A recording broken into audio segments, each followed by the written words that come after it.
Hey, this is Reverend Cora. I am here with our first devotional for the week. On Sunday, I preached about the environment in the book of Job, but I also referenced our United Methodist social principles as a kind of tool that our denomination uses to guide our stance on different issues. So I wanted to talk a little bit about some of those stances this week and walk through those with you.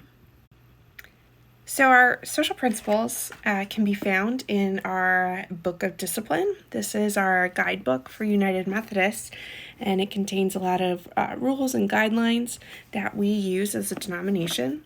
But it also has a section in it called the Social Principles, and they go through all kinds of different pieces. Let's see. So it has a section about the natural world, which is what we'll talk about this week, but also the nurturing community and social community, economics, politics, world, and our social creed. It's kind of fun to explore. You can find it on the internet. The social principles aren't something that you have to agree 100% with.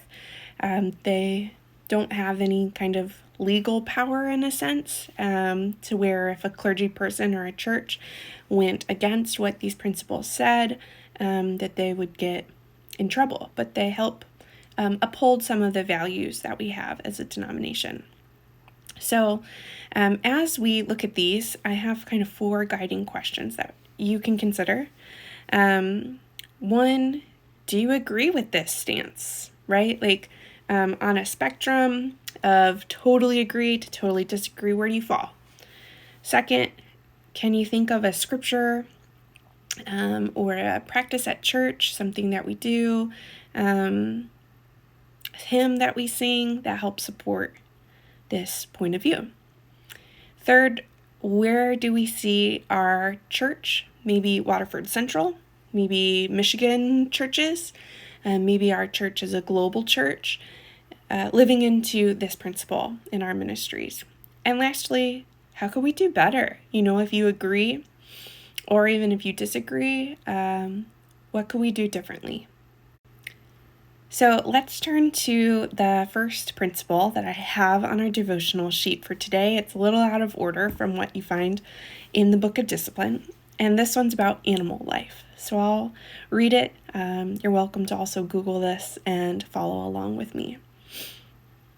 We support regulations that protect and conserve the life and health of animals, including those ensuring the humane treatment of pets, domestic animals, animals used in research, wildlife, and the painless slaughtering of meat animals, fish and fowl.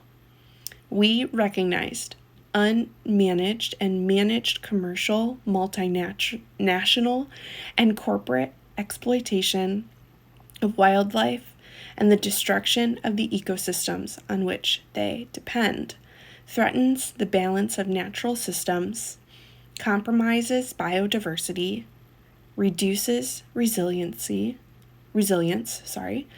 threatens ecosystem services. We encourage commitment to effective implementation of national and international governmental and business regulations and guidelines for the conservation of all animal species, with particular support to safeguard those threatened with extinction. So you can decide for yourself, is this a stance that you agree with, or do you disagree with it? Should we be vegans as United Methodists and not support the slaughter, even the painless slaughter of any kind of animal?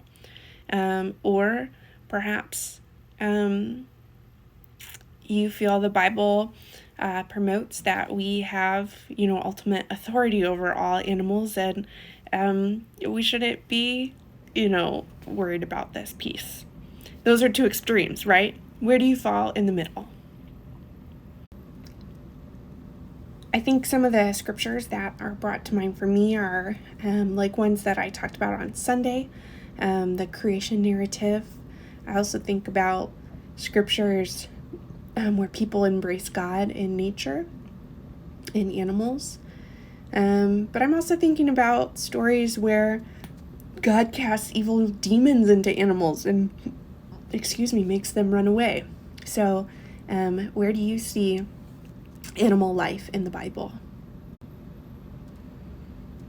And then I'm curious, what do we do as a church, locally, nationally, that might live into these policies? Should our church only serve organic meat products or cage-free eggs when we do events? Do we need to be involved in organizations perhaps like the Heifer Project comes to mind, where they're sourcing people with animals and I don't know. So this hasn't particularly been an interest of mine personally. Perhaps it is for you. What could we do better? So that's my Monday, maybe not devotion, a word of thought. And if the social principles are new to you, I hope that you'll join me in following along.